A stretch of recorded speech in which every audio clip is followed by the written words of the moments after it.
Ah, sí. El linaje de la mujer y las dos casas de Israel. Eh, bueno, reiterar que, Bien, reiterar que es un tema para mí medular para entender Sí. una buena bien, parte de las bien, bien. profecías de la Escritura, para entender la historia de nuestro pueblo.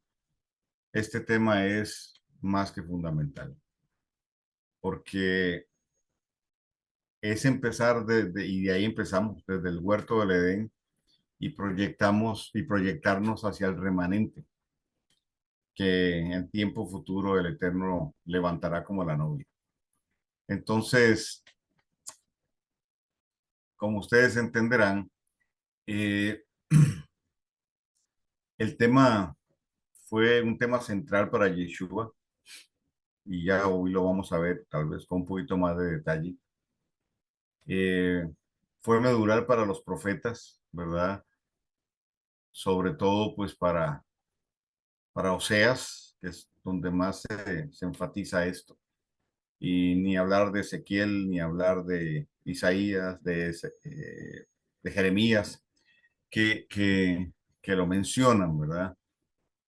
Y por cierto, como un paréntesis ahí, cuando estemos en las bodas del Cordero y usted se tope con Oseas, con Amós, con Habacuc, este, ¿quién más? Con Malaquías, con esos profetas, por favor no les diga que son profetas menores, no les va a gustar. ¿Ok? No, no les va a gustar.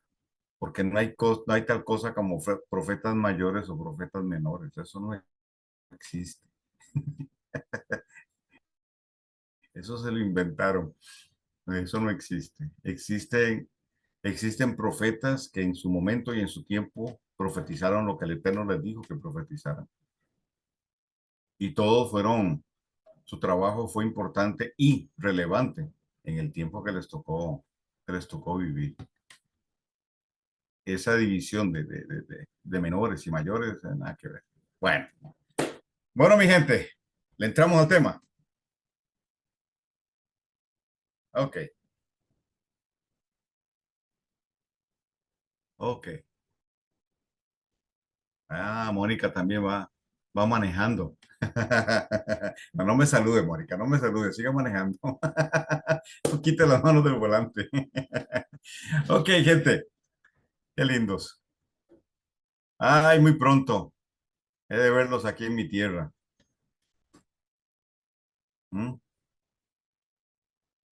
Vamos a hacer una convocatoria presencial aquí.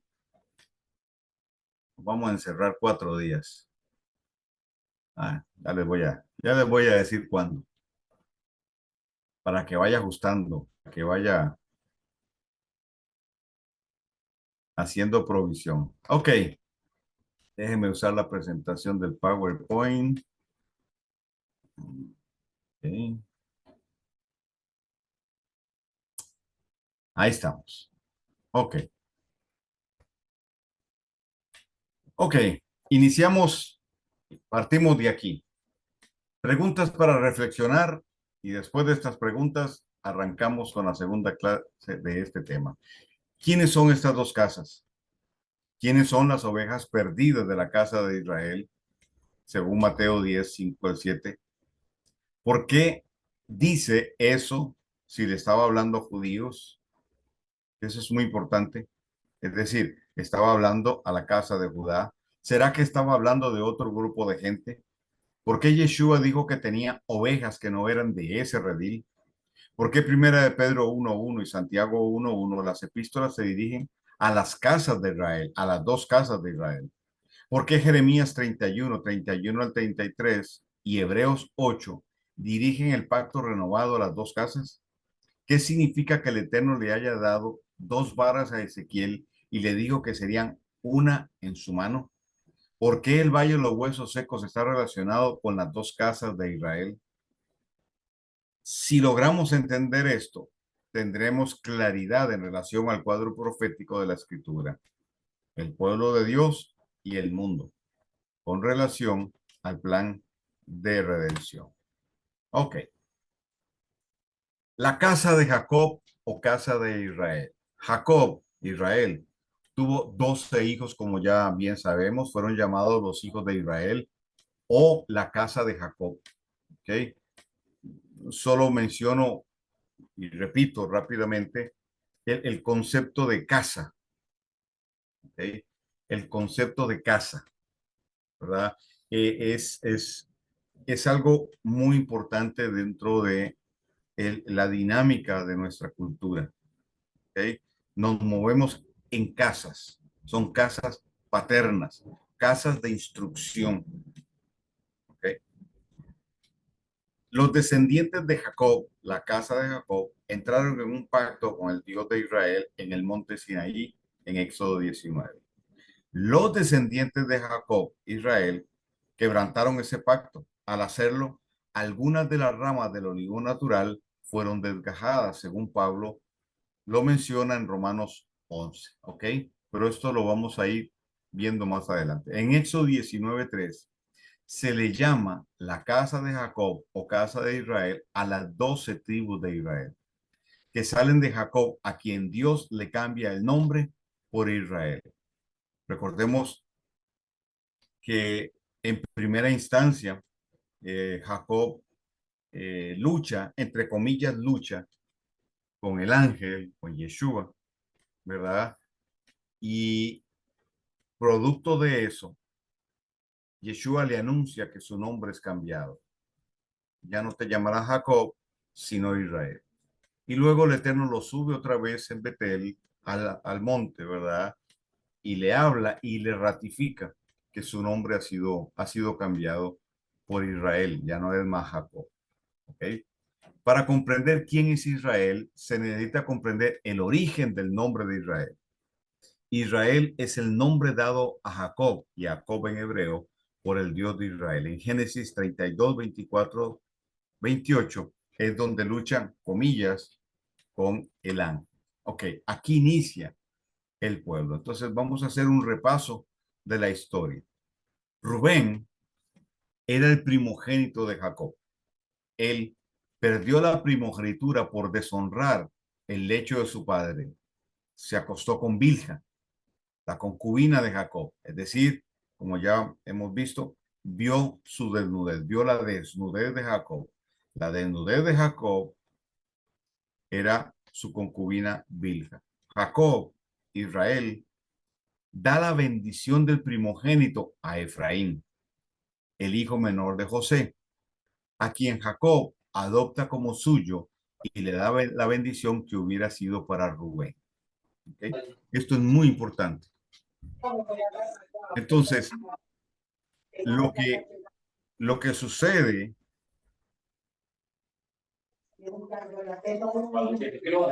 por favor, gracias por apagar los micrófonos y les agradecería no me rayen la pizarra, no me rayen la pantalla, perdón. Déjame ver un momento si puedo eliminar eso. Era por aquí, yo creo. Alternación para otros. Ok, listo. Ya no me van a poder rayar la pantalla. Ok, entonces, Rubén tiene relaciones con Bilha. Ve la desnudez de,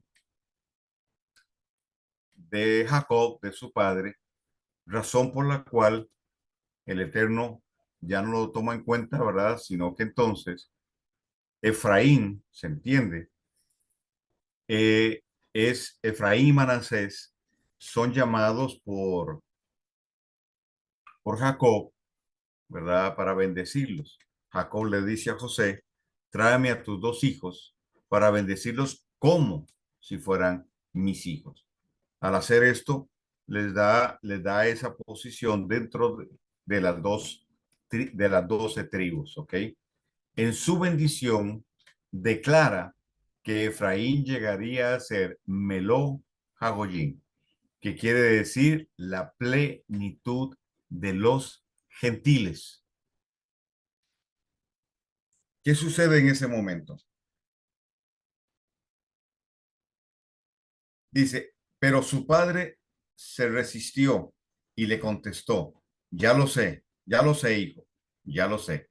También él gestará a un pueblo y llegará a ser importante. Estaba hablando de Manasés. Pero su hermano menor será aún más importante y su descendencia dará origen a muchas naciones. Ahí la palabra goín, gentiles. Y en otra versión dice que se multiplicarán como peces. Entonces, ¿cuál es la escena? Cuando Jacob le dice a José, tráeme a tus hijos para bendecirlos como si fueran mis hijos, la costumbre era que la mano derecha se ponía sobre el primogénito y la izquierda sobre el que le seguía. En este caso, la mano derecha debería ir sobre Manasés, que era el primogénito, y la izquierda sobre Efraín. Pero Jacob cruza las manos y pone su mano derecha sobre Efraín y sobre Manasés la izquierda. José quiere corregirlo. Pero en otras palabras, Jacob le dice, tranquilo, hijo, yo sé lo que estoy haciendo. Entonces, cuando los bendice, Jacob le dice a José, y en la bendición dice, Manasés llegará a ser también una multitud de gente y será importante, pero Efraín será más importante porque su descendencia dará origen a muchas naciones. Dará origen a muchas naciones. Esto usted tiene que mantenerlo ahí, fresquito en su mente, porque más adelante vamos a entender cómo esto sucede, cómo es que esto sucede y el alcance que esto tiene y dónde se ubica eso hoy. Ok, el término gentiles nos indica exclusivamente, o no indica, perdón, exclusivamente paganos, totalmente desconectados de Israel. El término primeramente quiere decir gentes, pueblos, naciones y tribus. A Efraín le fue dicho que llegaría a ser la plenitud de las gentes o naciones, es decir, los gentiles. La plenitud de cualquier cosa es aquello que forma la mayor o mejor parte. Génesis 48 del 1 al 20. Entonces,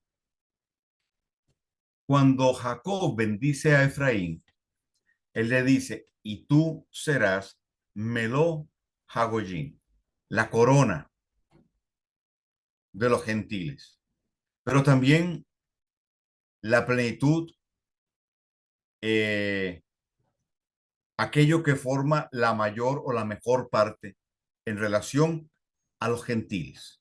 ¿Ok?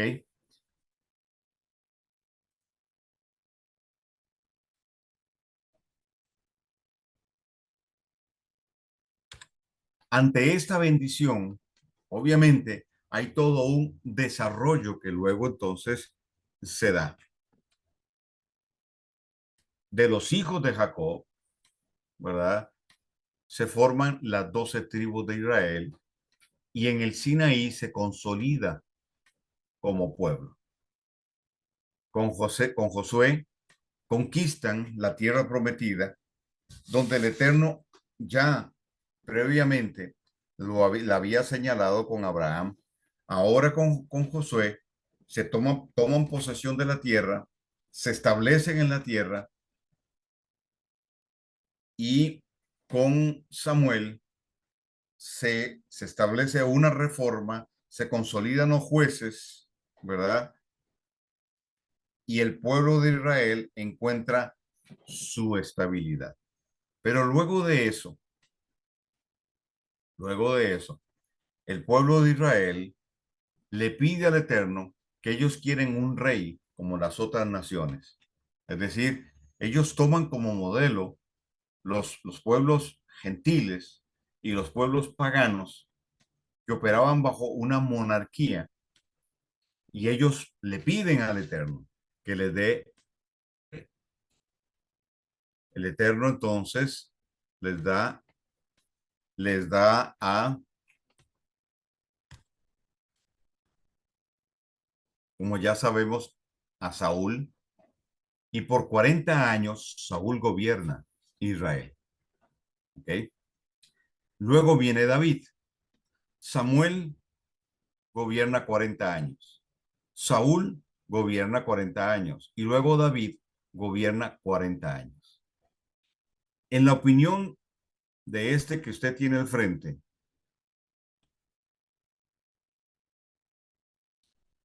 la transición debió haber sido Samuel a David. Pero el pueblo se mete en medio. Piden un rey y el Eterno pues le da a Saúl. Si usted revisa la historia, el propósito de Dios se retrasó 40 años.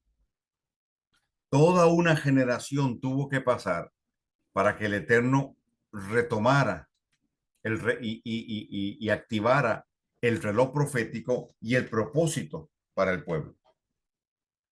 David trabaja la mitad aproximadamente de su reinado para restaurar el desastre que dejó Saúl y la otra mitad para empezar a consolidar el pueblo. Él encuentra un pueblo dividido, ¿verdad? De hecho, cuando él se interna en la cueva de Adulam, no huyendo de Saúl, porque él no estaba huyendo de Saúl necesariamente, él simplemente estaba evadiendo a Saúl porque no quería enfrentarlo, porque no quería matarlo, y luego lo demuestra.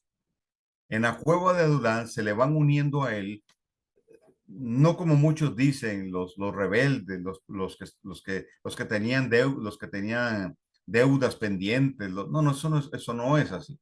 Se le fueron uniendo a él aquellos que no estaban en acuerdo con el gobierno de Saúl, hasta que él conformó, ¿verdad? Los 300 que llamaron los 300 valientes. Luego entonces, David asume el trono de Israel, ¿verdad? Y la profecía del rey sobre Israel empieza a tener cumplimiento pleno, ¿ok? La segunda mitad del reinado de David, él se dedica a consolidar al pueblo para luego entregarle el reino a Salomón, su hijo, ¿ok? Pero Salomón comete un pecado y vean lo que sucede. Primera de Reyes 11, del 1 al 5 dice, pero el rey Salomón amó, además de la hija de Faraón, una egipcia, ¿m? A muchas mujeres extranjeras, a las de Moab, a las de Amón, a las de Edom, a las de Sidón y las Eteas, gente de las cuales el Señor había dicho a los hijos de Israel, no llegaréis a ellas, ni ellas se llegarán a vosotros, porque ciertamente harán inclinar vuestros corazones tras sus dioses. Deuteronomio 7 del 1 al 4.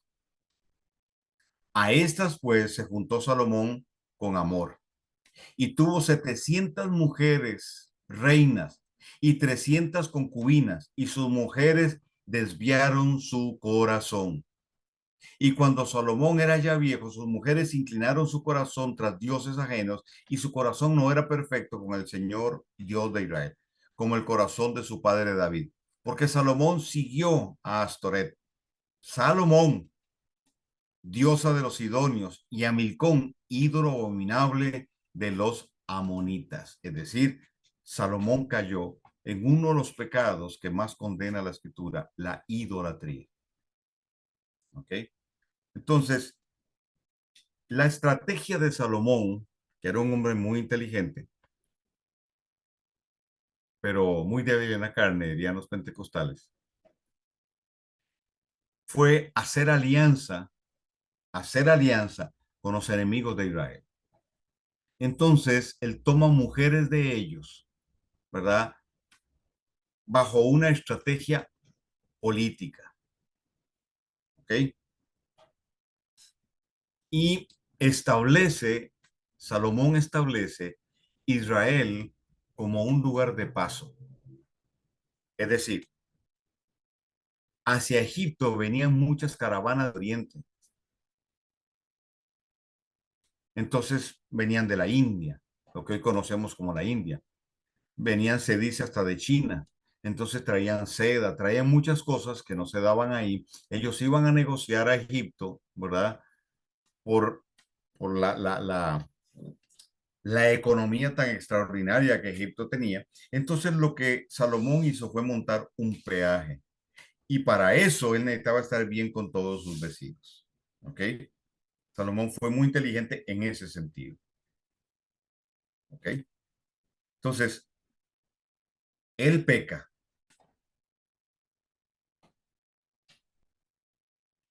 contra el Eterno.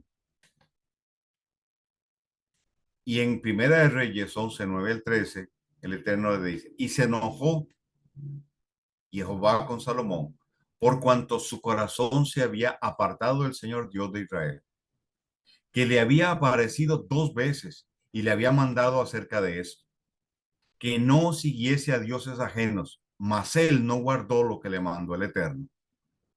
¿Mm?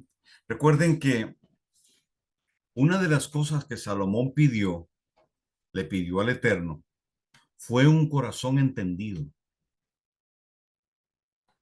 Salomón no le pidió al Eterno sabiduría. El texto no dice que le pidió sabiduría. La sabiduría fue consecuencia de haber pedido él un corazón entendido. Y más allá, en hebreo se dice un corazón oyente, un corazón que escuche a quién, al Eterno, porque el que escucha al Eterno hablará sabiduría. Ese es el origen de la sabiduría de Salomón, que pidió un corazón oyente, un corazón que escuchara al Eterno para poder entrar y salir del pueblo. Así es como lo pide Salomón. Pero Salomón se desvía de lo que el Eterno le había advertido, toma mujeres paganas y ellas inclinan su corazón. Y de hecho, él contrata a Hiram, que no era del pueblo del Eterno, que no guardaba Torá, que pertenecía a una sociedad hermética para construir el templo. Y Salomón construye ese templo bajo geometría mágica, bajo principios de geometría mágica. Por eso la presencia del Eterno rodea el lugar, pero nunca estuvo dentro del lugar, y solo una vez. Ok, pero eso será para otro estudio.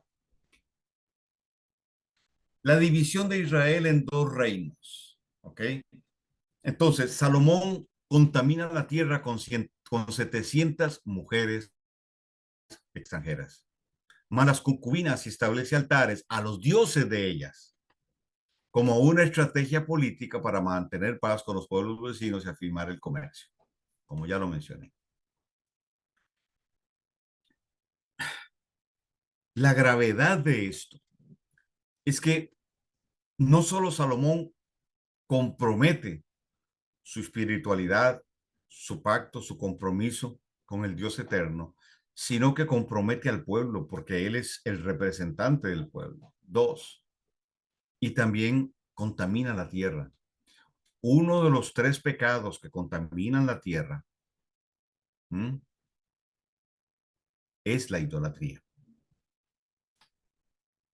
El derramamiento de sangre, las relaciones sexuales eh, como ritos sacerdotales y la idolatría. Entonces, estos tres tipos de contaminación se dan. La tierra entonces entra bajo maldición. ¿Ok? Eso es importante señalarlo. Entonces, por causa de esto, Dios decide quebrar el reino de Salomón. Pero le dijo, yo voy a dividir el reino, pero no lo voy a dividir en tu mano, por amor a David. Por amor a David, mi hijo. Wow, qué fidelidad al Eterno. Por fidelidad, por lealtad a aquel del cual él había dicho que no había ni habría, ni hay, ni habrá un hombre con un corazón como el de David, porque es un corazón conforme al mío. El Eterno guarda, respeta el pacto que hizo con David y por respeto a David no quebranta el reino en Salomón, sino que cuando David muere, quebranta el reino en manos de Roboán, una vez que ya Salomón no estaba, en manos de Roboán, hijo de Salomón. Con este hecho, entonces se marca la división que daría lugar a las dos casas de Israel y en parte al cumplimiento de la profecía de Abraham de bendecir todas las familias de la tierra, multiplicación como la arena de mar, la intervención del Mesías, etcétera. ¿Ok? Entonces, lo que, lo que ahí sucede, lo que ahí sucede entonces es que cuando Roboán asume el reinado, no trae al cumplimiento esa la, la, la sentencia que él estableció de dividir al pueblo de Israel y lo divide en dos casas, en dos reinos, el reino del norte y el reino del sur. El reino del norte se forma con las 10 tribus llamados la casa de Israel o Efraín. Esto es vital porque a veces se lee la casa de Israel se lee la casa de Israel y se asume que es la casa de Jacob. No siempre es la casa de Jacob. El contexto no lo dice. Muchas veces, cuando los profetas están profetizando, están hablando, cuando usan el término casa de Israel, se están refiriendo a la casa de Efraín y no a la casa de Jacob, que involucra las 12 tribus. En eso tenemos que tener mucho cuidado. El reino del sur se forma con las tribus de Judá y Benjamín, llamados la casa de Judá. Primera de Reyes 11, 11 al 13, 26 del 31 al 35, Primera Reyes 12, 15 al 24, Segunda Crónicas 11, 4, Isaías 8, 4. Entonces, la casa de Jacob o casa de Israel se divide en el reino del norte y el reino del sur. El reino del norte, dirigido por Jeroboam, y ya vamos a hablar un poquito de él, por Jeroboam. Entonces se dice, ¿verdad? Que está la tribu de Rubén, de Isaacar, Zabulón, Neftalí, Gad, Aser, Efraín y Manasés en esas 10 tribus. ¿Okay? Algunos no involucran a Rubén, otros tampoco involucran a Adán, etcétera. Bueno, ahí usted va a encontrar diferentes versiones de esto. Luego el reino del sur, dirigido por Roboán, el hijo de Salomón, que el Eterno le permite llevarse una tribu, ¿verdad? La tribu de Judá, pero también se lleva a Benjamín y parte de los levitas, porque no todos los levitas se quedaron en Jerusalén. Jeroboam fue un líder principal de Salomón, fue su asesor, podríamos decir su mano derecha, fue un asesor financiero, era un experto, un estratega en términos de finanzas y de economía, al cual luego persigue para matarlo por la profecía de Ahías sobre él. Después huye a Egipto para que, hasta que Salomón muere y entonces regresa a Jerusalén. Vea lo que dice la escritura. También se rebeló contra el rey Salomón uno de sus funcionarios llamado Jeroboam, hijo de Nabat. Este Jeroboam era efrateo, oriundo de Seredá. Su madre se llamaba Serúa y era viuda. La rebelión de Jeroboam tuvo lugar cuando Salomón estaba construyendo los terraplenes para cerrar la brecha en el muro de la ciudad de David, su padre.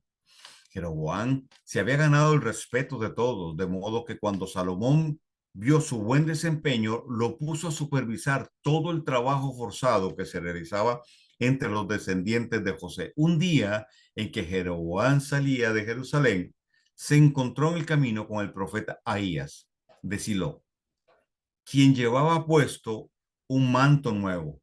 No era un manto, era un talit. Los dos estaban solos en el campo. Entonces Ahías tomó el talit nuevo que llevaba puesto y rasgándolo en 12 pedazos le dijo a Jeroboam: toma 10 pedazos para ti, porque así dice el Señor Dios de Israel: ahora voy a arrancarle de la mano a Salomón el reino, y a ti te voy a dar 10 tribus. ¿Lo ven? Cuando esta profecía se da y Salomón se da cuenta de esa profecía, para evitar, que iluso, ¿verdad?, que la profecía se cumpliera, entonces persigue a Jeroboam. Y Jeroboam se va a esconder a Egipto hasta que Salomón muere y entonces él regresa a Jerusalén. ¿Ok? La crisis política, financiera, social, etcétera, en Israel genera una disputa entre Jeroboam y Roboam por no seguir este último el consejo de Jeroboam de no cargar al pueblo con impuestos. Y la profecía de división toma lugar. Ok, como Jeroboam gozaba de prestigio por haber sido tan eficiente, tan eficaz en el reinado de Salomón, cuando él regresa a Jerusalén, Roboam lo toma como consejero. Pero hubo dos grupos de consejeros: consejeros viejos y consejeros jóvenes. Los consejeros jóvenes le plantearon a Roboam que cargara además impuestos al pueblo. Jeroboam, por la experiencia que tenía, le dijo que no lo hiciera. Sin embargo, Roboam no le quiso hacer caso a Jeroboam porque, según la tradición oral del pueblo de Israel, Roboam entendió que Jeroboam quería traicionarlo a él como traicionó a Salomón. Entonces, hay una disputa entre ellos y ahí se cumple la profecía. El pueblo se divide. Jeroboam se queda en el norte y Roboam se va hacia el norte, perdón, Jeroboam, y Roboam se queda en el sur, es decir, en Jerusalén. ¿Ok? El reino del sur es dirigido por Roboam, hijo de Salomón, descendiente de David y de Judá. ¿Ok? Ellos mantuvieron el templo, el sacerdocio y la cuna para el Mesías. Tiempo más adelante, ellos son deportados a Babilonia. Y luego del exilio a Babilonia regresan, pero de eso hablaremos más adelante. Regresan a Jerusalén. Pero algo a resaltar es que la casa de Judá o el reino del sur, ellos mantuvieron la Torá. Ellos guardaron la Torá, observaban la Torá. Y gracias a ellos, hoy la tenemos. ¿Ok? El reino del norte se establece al norte de Israel a cargo de Jeroboam, descendiente de Efraín por la línea de José. Oiga eso, ¿ok? Entonces, al estar el templo en Jerusalén, los del reino del norte, es decir, la casa de Efraín o la casa de Israel, debían de viajar cada año a Jerusalén a las fiestas de peregrinación, ya que la Torá prohibía celebrarlas fuera. ¿Cuáles son las fiestas de peregrinación? Pesaj o Pascua, Shavuot o Pentecostés y Sukkot o tabernáculos. Es decir, el templo queda, está en Jerusalén Y el reino del norte tenían que descender 3 veces al año a estas 3 festividades. Y era una mitzvah, es decir, un mandamiento del Eterno, que ellos tenían que peregrinar y bajar a estas fiestas, porque esas fiestas no se podían celebrar fuera de Israel, de fuera de Jerusalén. ¿Ok?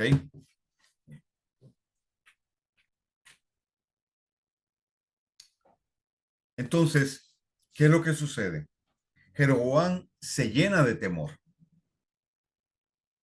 porque el temor de él era que cada vez que el pueblo, que su pueblo, la gente de su reino, descendiera a estas fiestas, cada vez el temor de él era cada vez fuera creciendo en ellos el deseo de quedarse en Jerusalén y formar parte del reino del sur. ¿Ok? Entonces, para esto, para contrarrestar esto, Jeroboam estableció 2 templos ilegales en el norte y levantó un sacerdocio que no obedecía al linaje arónico y le cambió la fecha a la fiesta de Sukkot, que es la fiesta de la plenitud, la fiesta del cierre, la fiesta que se abre a los gentiles o a visitantes, etcétera. Le cambió la fecha, justamente, ¿verdad? Para que no coincidieran las fiestas en los 2 lugares. Entonces le cambió la fiesta. Aquí hay una transgresión clara y abierta y deliberada de Jeroboam de la Torá. En cuanto al cambio de la fecha, en cuanto a el lugar de celebrarla y algo bien grave también, con un sacerdocio que no era un sacerdocio legítimo.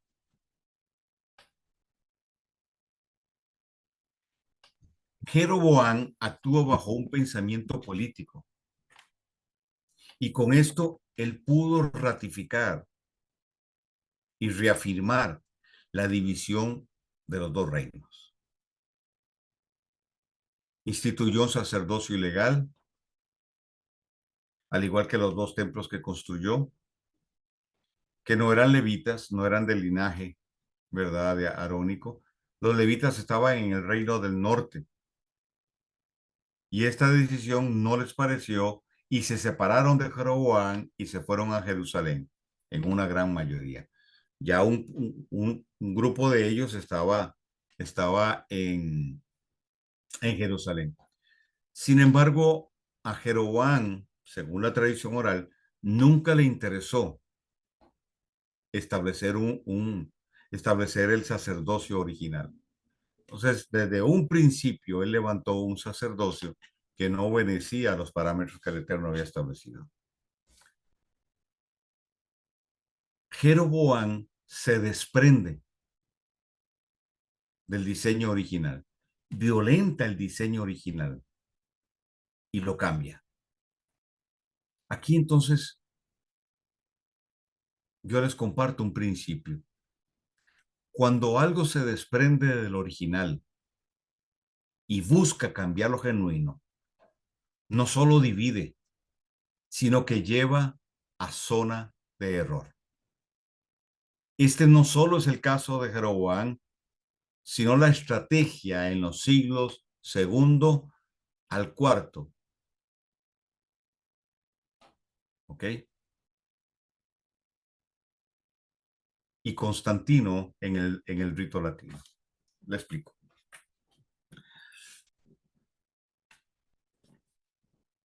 Cuando algo se desprende de su origen, de su esencia, ¿ok?, pierde su naturaleza.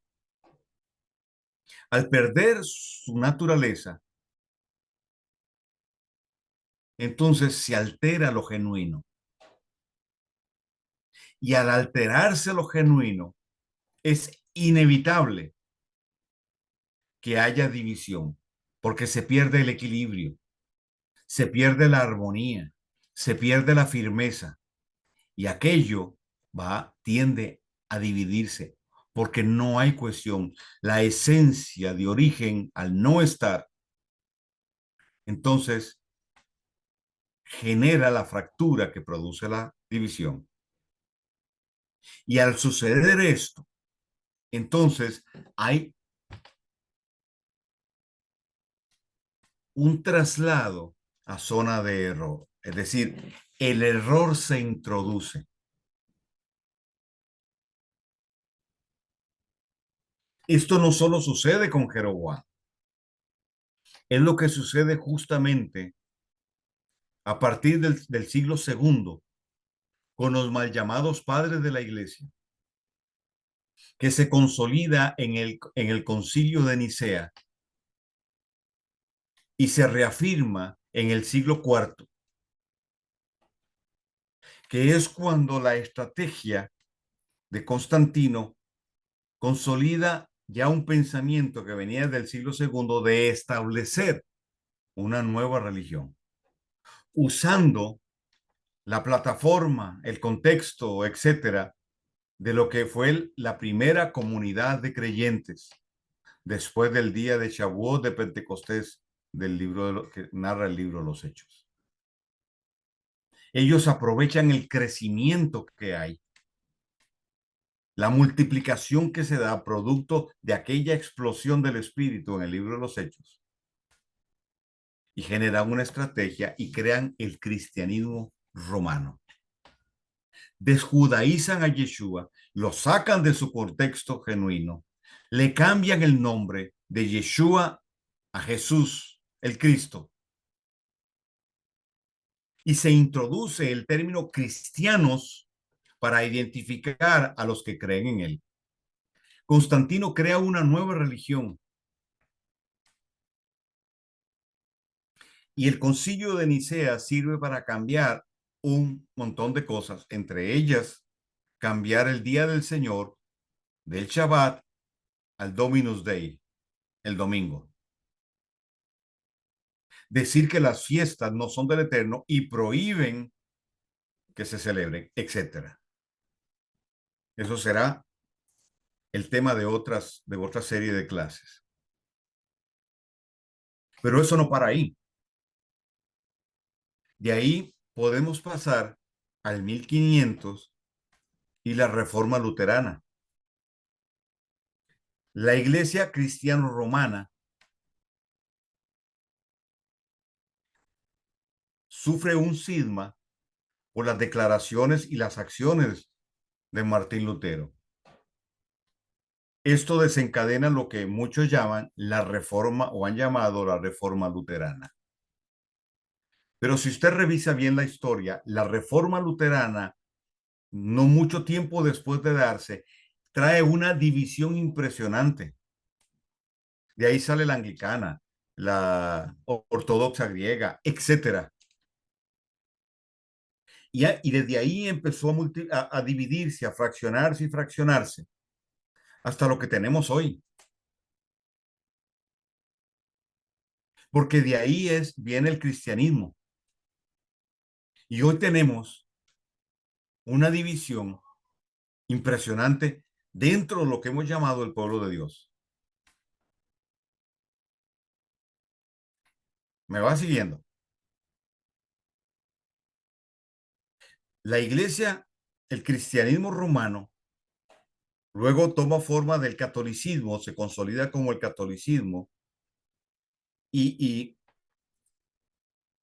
y solidifica su estructura. Se organiza, como ya sabemos, y se divide en parroquias con un líder. Por otro lado, lo que se desprende de esto es el cristianismo de Lutero, el cristianismo y luego el movimiento evangélico, pero que viene de esas mismas raíces y con este mismo veneno de división. La gran diferencia es que ellos tienen al Papa Y el Papa, como una figura, mantiene la hegemonía y la cohesión de lo que hoy denomina el catolicismo romano, la Iglesia Católica Universal. Pero de este otro lado, ujú, no existe un papa, pero sí existen muchos reinitos y tenemos más de 50.000 denominaciones. Lo que sucedió en la Torre de Babel nos ha seguido. A este proceso, desde el siglo segundo para acá, se le conoce como el rito latino. Ok, volvemos a Jeroboam. Por esta división es importante clasificar muy bien las profecías bíblicas, ubicando cuáles son para la casa de Efraín y cuáles para la casa de Judá. Ejemplo, Elías fue enviado a profetizar a Efraín. Todas sus profecías son para ellos, o la mayoría de sus profecías son para la casa de Efraín. La mayoría de las profecías de Elías son para la casa de Efraín. En el reino dividido, Acab fue vulnerable a Jezabel por apartarse del diseño original. Entonces, vean lo que sucede. ¿Qué es lo que hace Jezabel? Jezabel usa el sincretismo, levanta un sacerdocio, lo infiltra dentro del sacerdocio que ya estaba establecido, contamina el altar, sincretiza el culto y debilita la autoridad de Acab y toma a ella el control y se introduce el culto a Baal en la tierra prometida. ¿Se da cuenta? Las profecías de Elías iban dirigidas a la casa de Efraín. Oseas, Amós, Eliseo y otros, casi todas sus profecías fueron para la casa de Israel o la casa de Efraín. Ok. Las dos casas y sus funciones proféticas. Aquí tenemos algo muy, muy interesante para que usted vaya estableciendo una línea de tiempo y enmarcando, ¿verdad? Las características, la función y el propósito de cada una de estas casas. En la tradición de nuestro pueblo, la madre es la que aporta el linaje, ¿ok? Hay un dicho judío que dice, hijos de mi hija, mis nietos son. Hijos de mis hijos, no sé si son.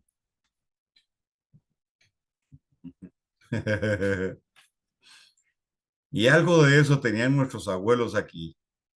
Y cuando nacía un hijo varón había que comprobar bien las cosas. Ok, entonces, la madre es la que aporta el linaje. La casa de Efraín es figura profética de maternidad, es decir, linaje.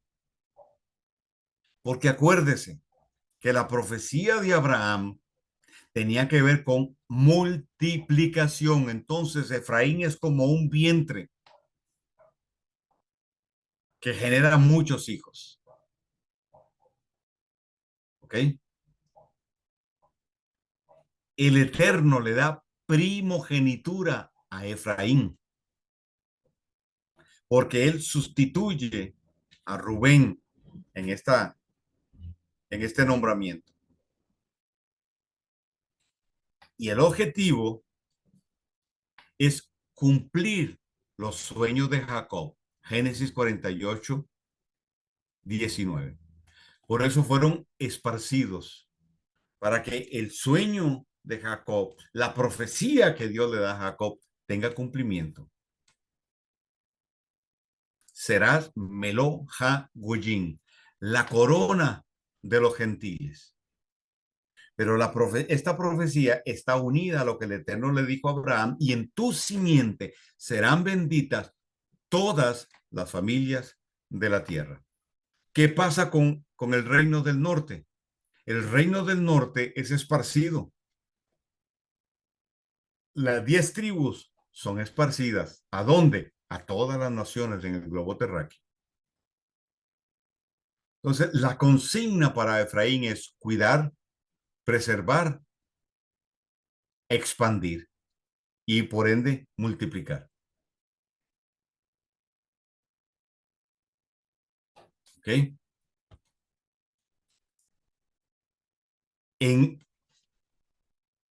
el Eterno le profetiza a Efraín que sería un pueblo numeroso como los peces del mar. ¿Ok? Por otro lado,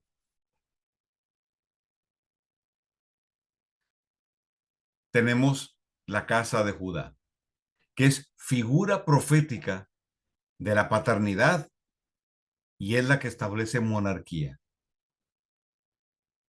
El padre aporta la monarquía. Entonces, la casa de Judá representa por un lado paternidad y por otro lado monarquía. La casa de Efraín es figura de la maternidad y aporta el linaje. ¿Ok?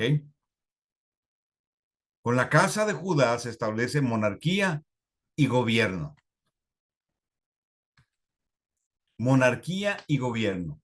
El Eterno le dijo a David, no será quitado el cetro de Judá hasta que venga Shiloh. ¿Quién es Shiloh? David. Perdón, Yeshua. La promesa dada a David tiene que ver con el reinado de Yeshua.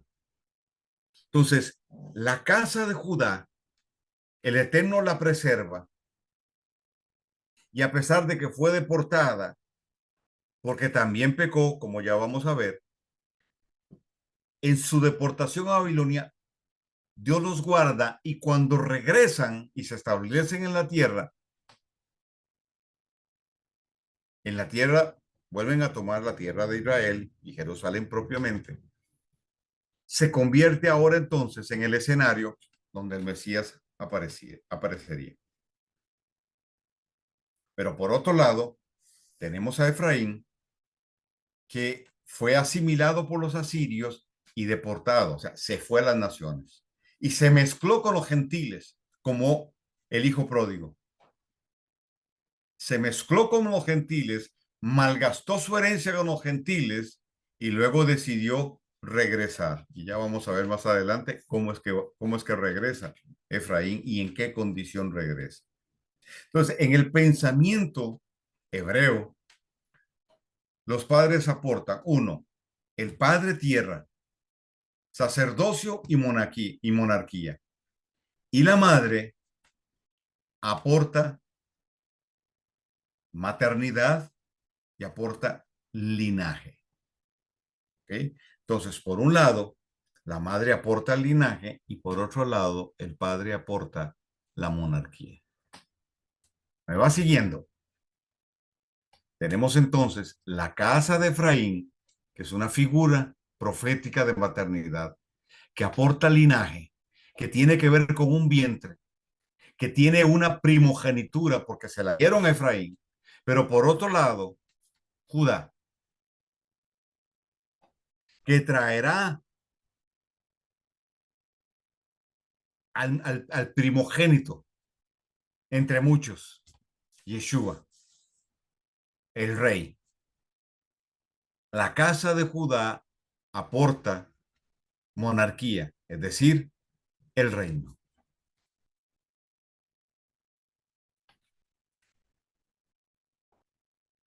Vamos bien. ¿Me estoy explicando bien? Ok. Entonces, el reino no se divide con Salomón, aunque es el pecado de Salomón el que genera la división. Se divide en mano de Roboán, porque el Eterno le guarda lealtad y fidelidad a David. Se divide con Roboán. La causa de la división para el cumplimiento de la profecía de Ahías es la rivalidad entre Roboán y Jeroboán. Eso propicia la división. Jeroboán se lleva 10 tribus al norte y al sur se va Roboán con la tribu de Judá y Benjamín. Se conforma entonces el reino del sur y se le conoce o se identifica como la casa de Judá, porque eran más. Y en el norte se le llama a esas 10 tribus la casa de Efraín por la profecía sobre Efraín y porque también pues eran mayoría. Pero también se le conoce como la casa de Israel. Entonces, la figura profética en esto es la siguiente. Efraín representa, es figura del vientre materno, es decir, tiene que ver con maternidad y aporta el linaje. Pero por otro lado, la casa de Judá es figura profética de la paternidad y aporta la monarquía. Con Judá, bajo la representación de la paternidad, se establece tierra. Con Judá, la casa de Judá, la tierra, Jerusalén, Israel. El sacerdocio, el linaje arónico, se restablece después de la deportación a Babilonia. Y sobre ellos, la profecía del reinado del Mesías. Porque el Eterno le prometió a David que no faltaría, ¿ok?, de su descendencia quien estuviese en el trono. Y prometió el Eterno y dijo, no será quitado el cetro de Judá, es decir, el reinado, hasta que venga Shiloh. Ok, de David, un rey establecido por el Eterno, hay todo un bache hasta la venida de Yeshua. Con Yeshua se restablece la monarquía en Israel. Y es a través de Yeshua que es restaurado Efraín. ¿Por qué? Porque él dijo, yo no he venido sino a las ovejas perdidas de la casa de Israel o la casa de Efraín, el hijo pródigo. ¿Qué es lo que está sucediendo? Hoy Efraín está regresando a casa. ¿Ok? ¿Vamos bien? Sí. Ok, Sí, señor.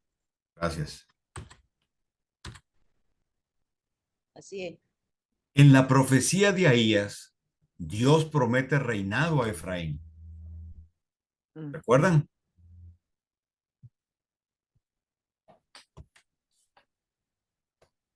sí. El Eterno le quita a Salomón el reino, pero lo haría al morir por amor a David. Y se lo quitaría en la mano de su hijo Roboán. Le deja a Roboán una tribu, Judá, para perpetuar la silla del rey de David. Y Roboán pues se lleva a Benjamín. Luego los benjaminitas llegarían a Sefarad, que es España, y de ahí a Latinoamérica. Ujú. No voy a ahondar mucho en esto, pero nuestra Latinoamérica tiene un linaje de la casa de Judá, o parte de su linaje tiene que ver con la casa de Judá. ¿Ok? Entonces, apellidos terminados en Z, por ejemplo, apellidos de verduras, ¿verdad? O de animales, León, Conejo, Sanabria, Rodríguez, Ramírez, son de origen sefardita, es decir, benjaminitas. Y la historia nos enseña que los benjaminitas eran los mejores guerreros. Se dice que un benjaminita valía por 10 enemigos. Para que vea la casta que tenemos. Ok, ¿está bien? Pero entonces, ¿por qué si la monarquía era para Judá, se la otorgan a Efraín?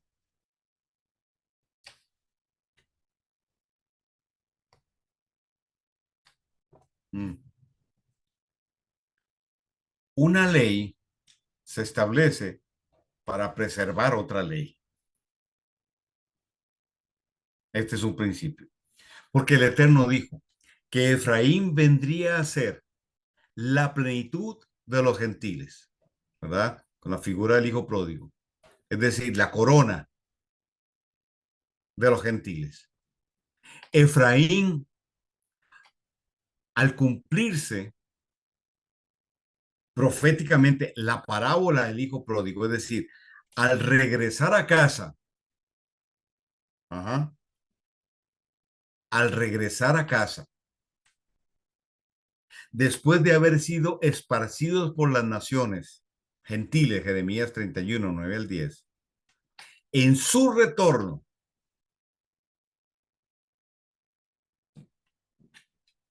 pasarían por la puerta llamada el Mesías, Yeshua, quien vino a las ovejas perdidas de la casa de Israel.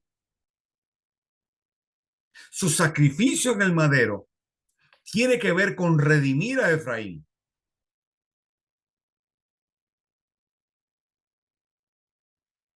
Con Efraín, los gentiles. Sígame, por favor. Con Efraín, los gentiles. Y en Romanos 11, Pablo le dice a los gentiles, no se enorgullezcan ustedes, no se jacten ustedes de que fueron injertados en el olivo. Porque si no hubiese sido desgajada la casa de Efraín, es decir, las ramas originales del olivo, Efraín, ustedes no hubieran entrado. ¿A qué se está refiriendo Pablo? Pablo se está refiriendo que el pecado de Efraín, que ya lo vamos a ver más adelante, provoca que el Eterno los desgaje, los saque del olivo, pero luego los redime para ser reinjertados.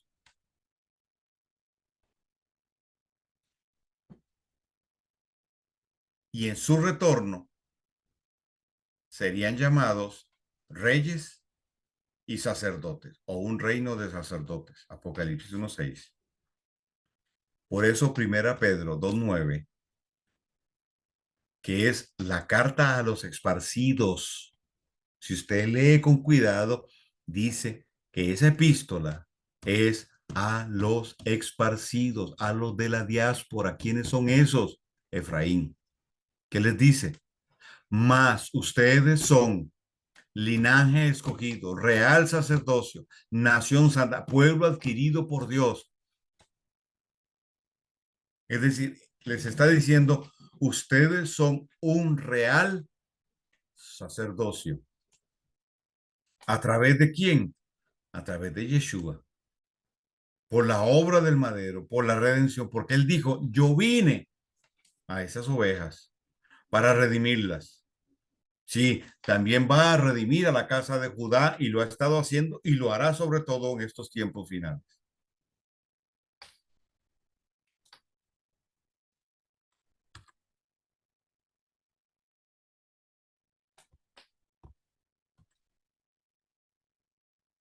Las ovejas perdidas de la casa de Israel.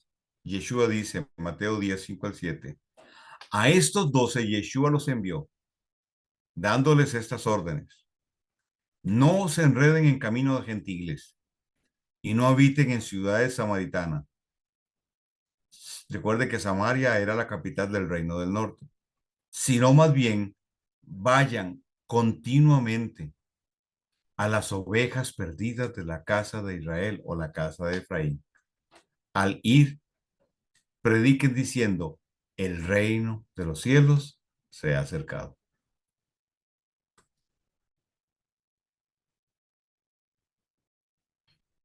¿Ok? Más adelante vamos a ver el contexto de la redención de Efraín. Las ovejas perdidas de la casa de Efraín. El objetivo primario de Yeshua fue las ovejas perdidas. No desaparecidas, como el sionismo ha querido dar a entender. Desaparecieron las 10 tribus, no, fueron esparcidas. ¿Ok? Son las ovejas perdidas de la casa de Israel. Y él respondió y dijo, no soy enviado, sino a las ovejas perdidas de la casa de Israel. ¿A quién les estaba hablando? ¿A quién le estaba hablando Yeshua? Yeshua le estaba hablando a la casa de Judá. Y él les dice, yo vine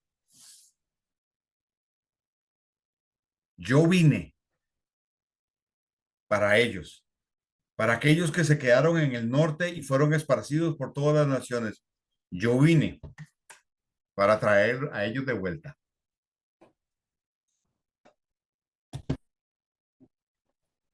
¿Quién es la oveja perdida? La que se separa del rebaño.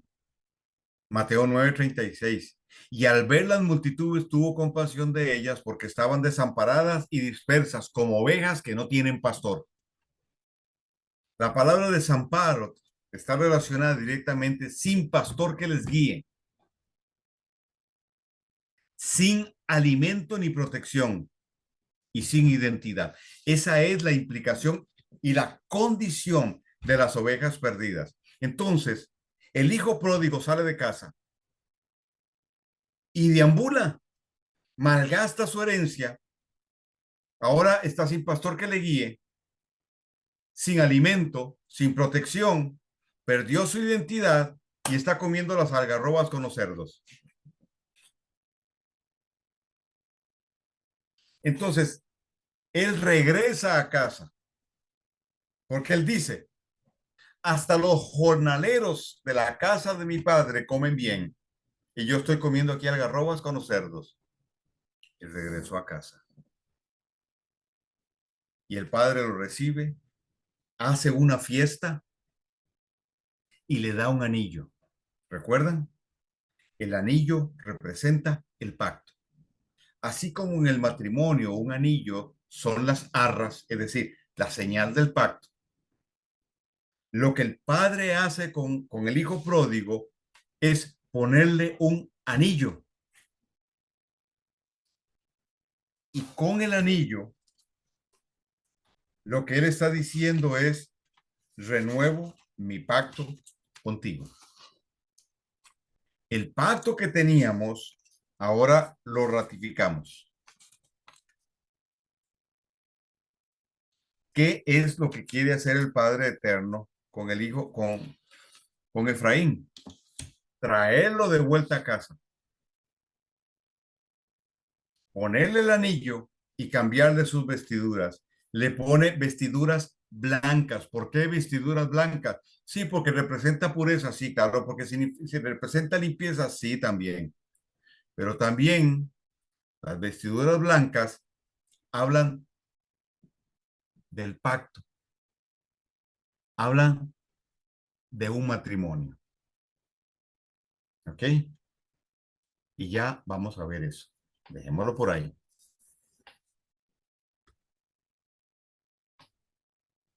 Israel es presentado como un rebaño del Eterno en Jeremías 23 del 1 al 6. Ay de los pastores que destruyen y dispersan las ovejas de mi rebaño, dice el Eterno. Por tanto, así ha dicho Elohim, Dios de Israel, a los pastores que apacientan mi pueblo.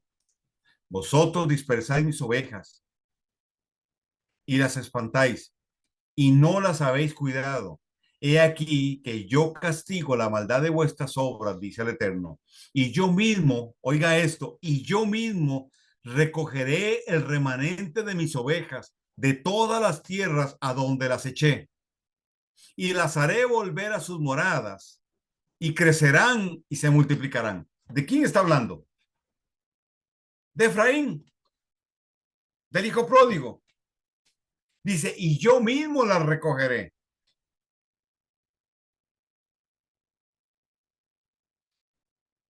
Y pondré sobre ellas pastores que las apacienten, y no temerán más, ni serán menoscabadas, dice el Eterno. He aquí que vienen días, dice el Señor, en que levantaré a David renuevo justo y reinará como rey.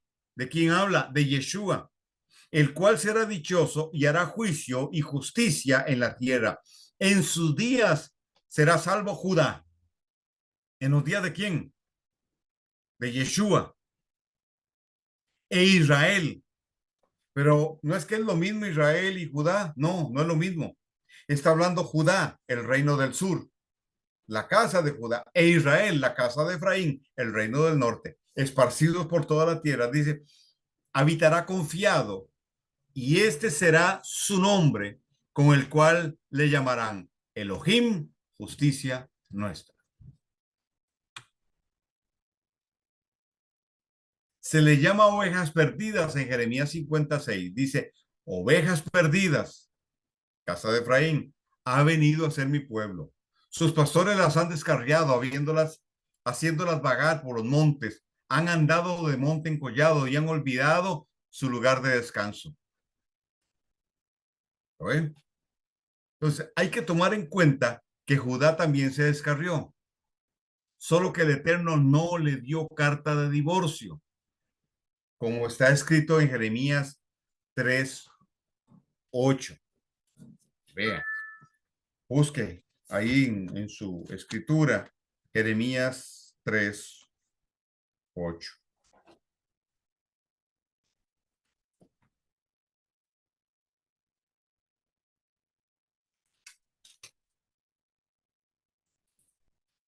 Dice, ella vio que por haber fornicado la rebelde Israel. ¿Quién es esta rebelde Israel? Efraín. Yo le había despedido y dado cartas de repudio, pero no tuvo temor la rebelde Judá, su hermana, sino que también fue ella y fornicó. Y sucedió que por juzgar ella cosa liviana su fornicación, la tierra fue contaminada y adulteró con la piedra y con el leño. Ok. ¿Qué es lo que sucede?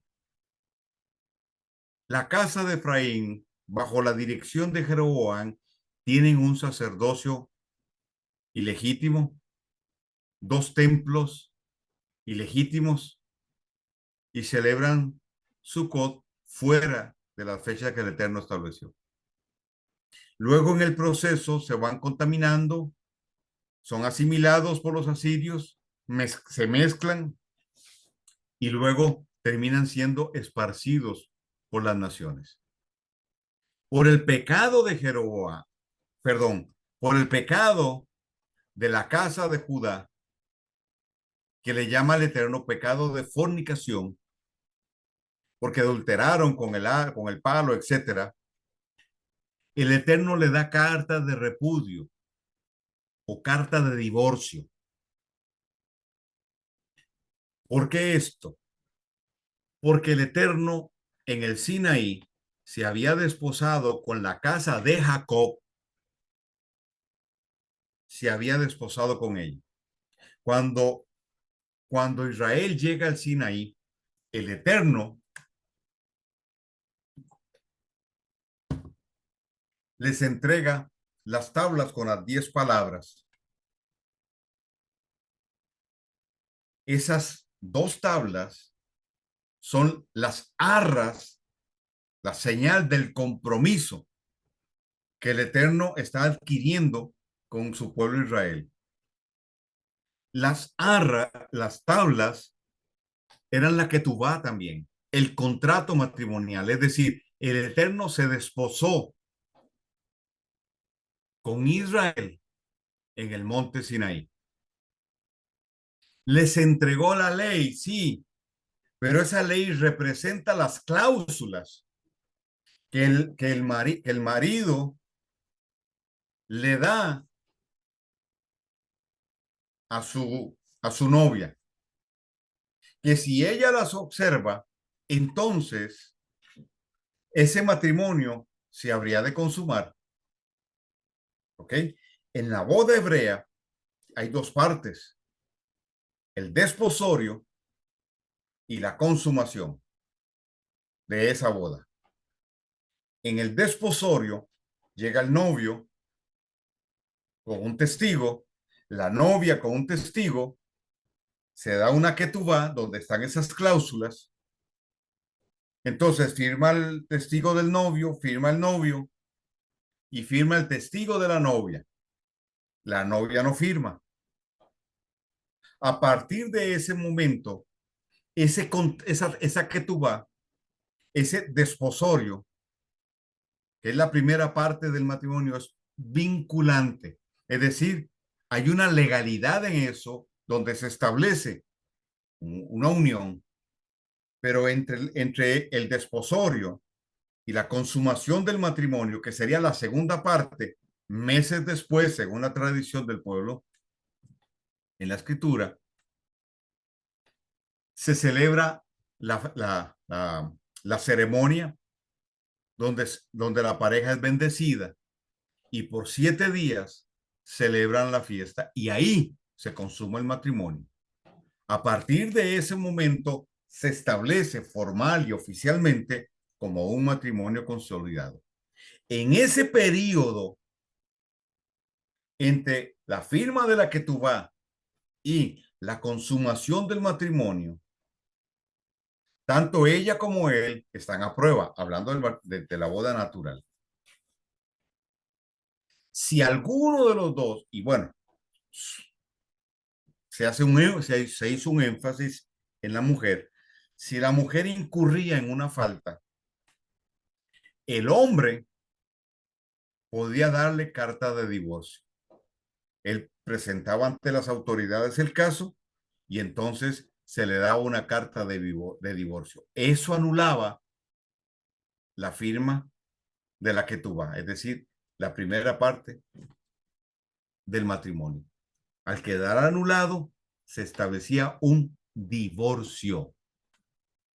En ese periodo es cuando José se da cuenta que Miriam, María, está embarazada. Y entonces, mire, él quiere tupirla, picarla, decimos aquí en mi tierra. Y se le aparece el ángel. ¿Me va siguiendo? Entonces, el Eterno, como el novio, se casa en el monte Sinaí con Israel. Se desposa como una novia, es decir, la primera parte. Le entregan la ketubá. ¿Cuál es la proyección de eso? ¿Cuándo será la consumación de eso? En las bodas del Cordero. ¿Ok? Pero en el trayecto, Efraín comete un pecado de adulterio espiritual, es decir, idolatría.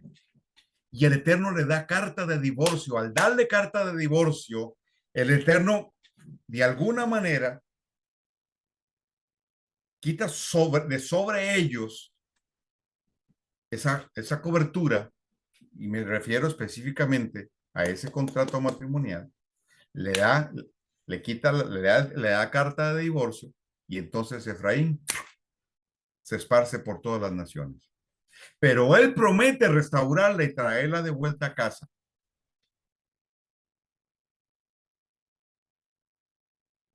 Porque son las ovejas perdidas.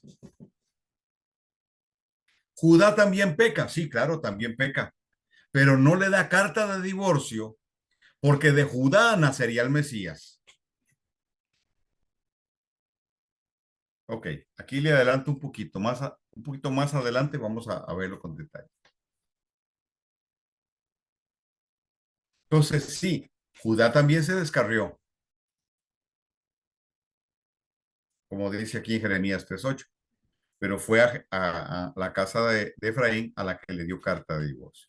Ezequiel 34:6 dice, mis ovejas andan errantes por todos los montes, por todo collado alto. Mis ovejas han sido dispersadas por toda la faz de la tierra sin haber quien las busque y pregunte por ellas. Porque así dice el Eterno, he aquí, yo mismo buscaré mis ovejas y velaré por ellas. ¿Quién las va a buscar? Él, él es el que las va a buscar. No es una estrategia de evangelismo, es él el que las va a buscar. Como un pastor vela por su rebaño el día que está en medio de sus ovejas dispersas, así yo velaré por mis ovejas y las libraré de todos los lugares a donde fueron dispersadas un día nublado y sombrío, como el hijo pródigo. ¿Lo ve? Fueron esparcidas, pero sobre las ovejas perdidas de la casa de Israel pesa una profecía extraordinaria. Efraín, ya no el hijo, sino lo que el hijo, aquel que bendijo Jacob representaría. Aquella multitud, porque el Eterno dijo, y será como los peces del mar. De Efraín saldrán naciones. Quiere decir que hasta hoy hay naciones que han nacido de efraínitas. Hay naciones que han nacido de efraínitas. Hay registros desde antes de la venida de Colón a estas tierras. Hay registros en la cultura azteca, hay registros en la cultura inca, hay registros en la cultura maya, hay registros de navegantes que vinieron de Oriente en barcos y no eran vikingos.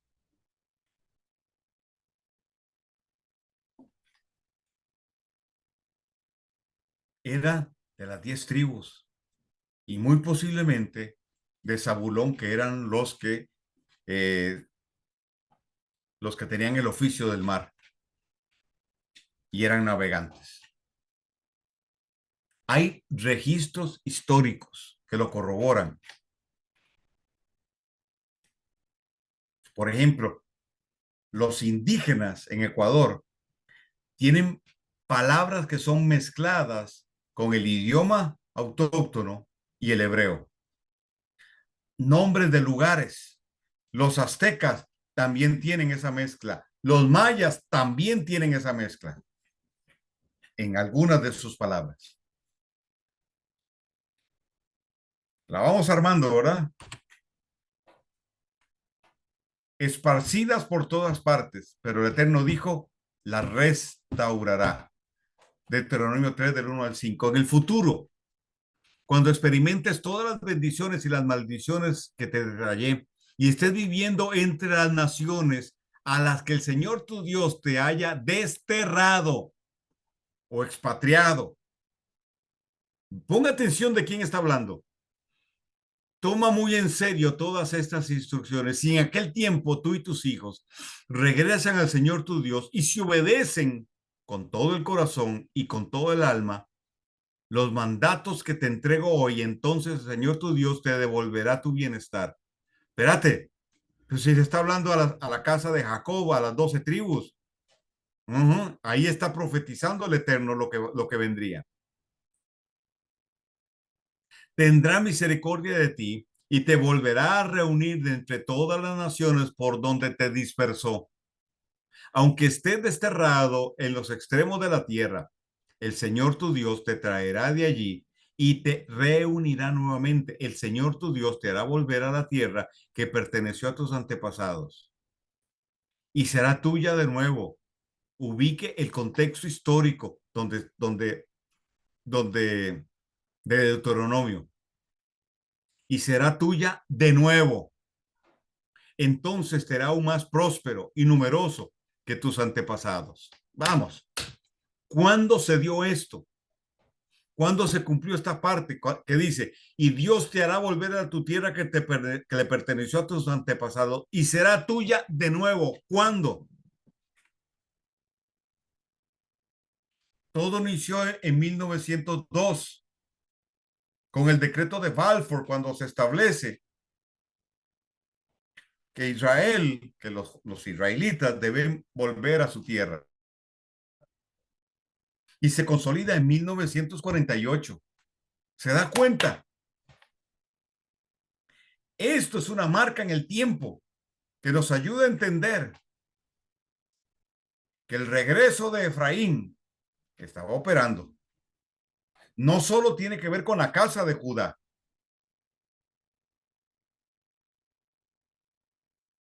Pensemos en esto. Hechos 1:6. Justo antes de su ascensión, la ascensión de Yeshua, los discípulos de Yeshua le preguntaron si este era el tiempo en que él iba a restaurar el reino de Israel. ¿De dónde obtuvieron ellos esa idea?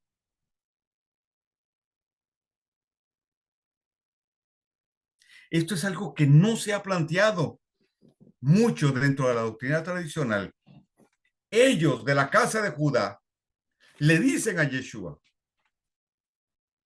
que si este era el tiempo en que él iba a restaurar el reino de Israel, está hablando de la casa de Efraín. Y él les dice a ustedes, no les importa esto, ay, tranquilos, eso lo manejo yo. Yeshua enseñó lo que el profeta Isaías había dicho. El principal trabajo del Mesías era levantar las tribus de Jacob y para que restaures el remanente de Israel. Isaías 49:6. Quizás no hemos entendido su misión del mismo modo que sus primeros seguidores lo entendieron. Ellos tenían clara la película. Él viene a las ovejas perdidas de la casa de Efraín o la casa de Israel. Lo profetizó el Eterno en Deuteronomio 30. Y si bien es cierto, a partir del 70, cuando es destruido el templo por el general Tito, el templo de Jerusalén, por el general Tito, a partir de ese momento empieza la diáspora de la casa de Judá. La casa de Judá regresa en 1948 a Jerusalén, pero Efraín todavía no. Efraín está en el proceso de regresar a casa. Jeremías 31:9 y 10 dice, por sus rostros correrán lágrimas de alegría y con mucho cuidado los guiaré a casa. ¿Quién dijo eso? El Eterno. ¿A quién guiará a casa? A Efraín. Caminarán junto a arroyos quietos y por caminos llanos donde no tropezarán, pues soy el padre de Israel y Efraín es mi hijo, ¿qué? Mi hijo mayor.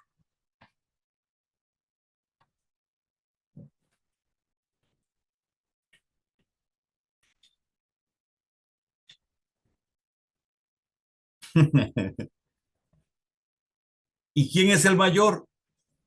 Efraín. Ustedes, naciones del mundo, escuchen este mensaje del Eterno. Proclámenlo en las costas lejanas. El Señor que dispersó a su pueblo lo reunirá y lo cuidará como hace un pastor con su rebaño. Entonces de Efraín se dijo que sería la plenitud de las naciones, es decir, Meloj HaGoyim, la corona de los gentiles. Las otras ovejas que no son del redil original son gentiles.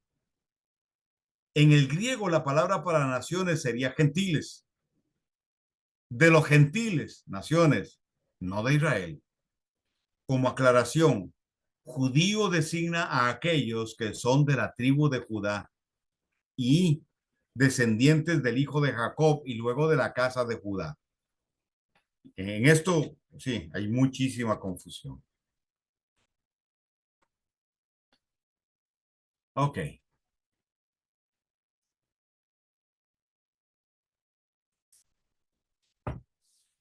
Vamos a quedar aquí.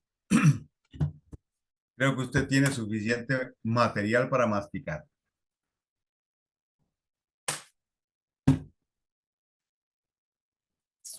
Usted se estará preguntando, ¿seré yo de la casa de Efraín? Sospéchelo, que en las próximas se lo confirmo. Algunos de ustedes de la casa de Judá, sí, sospéchelo. En las próximas clases se lo confirmo.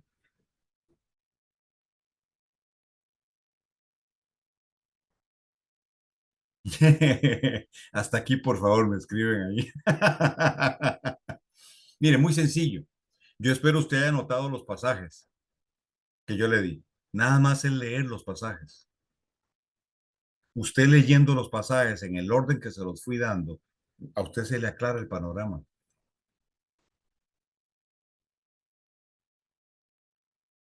Ujú.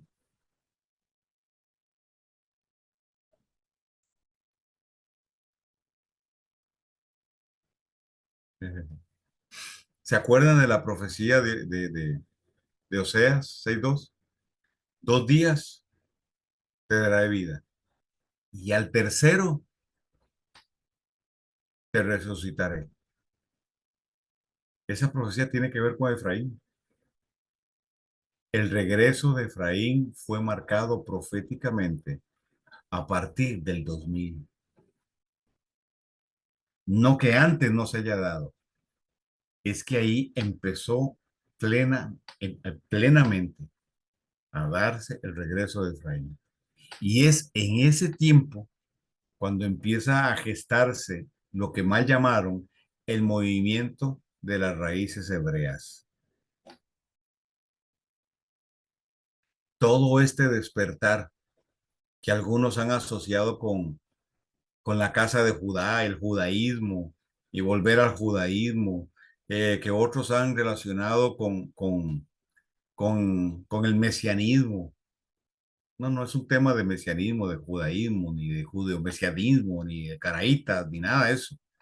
Simplemente es el regreso de Efraín a casa y el regreso a las raíces, a nuestras raíces, las del reino.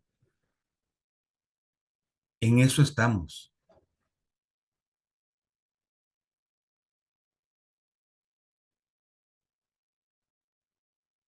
¿Ok?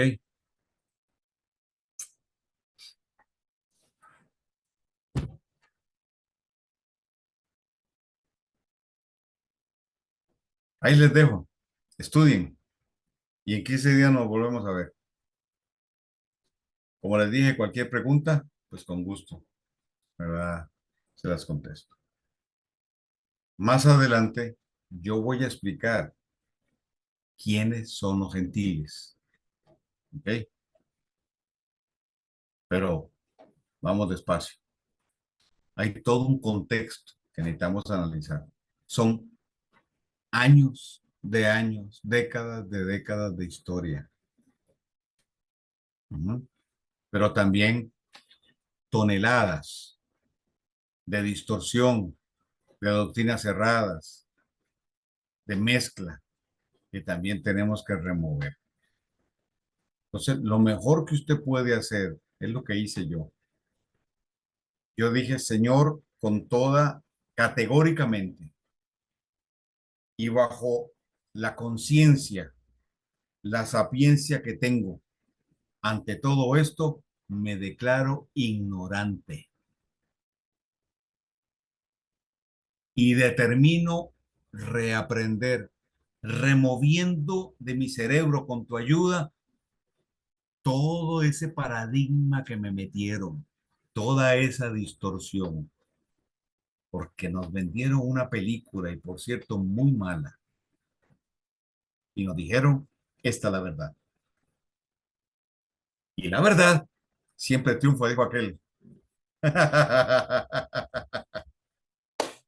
Bien, mi gente bella, los amo mucho. Nos vemos la próxima.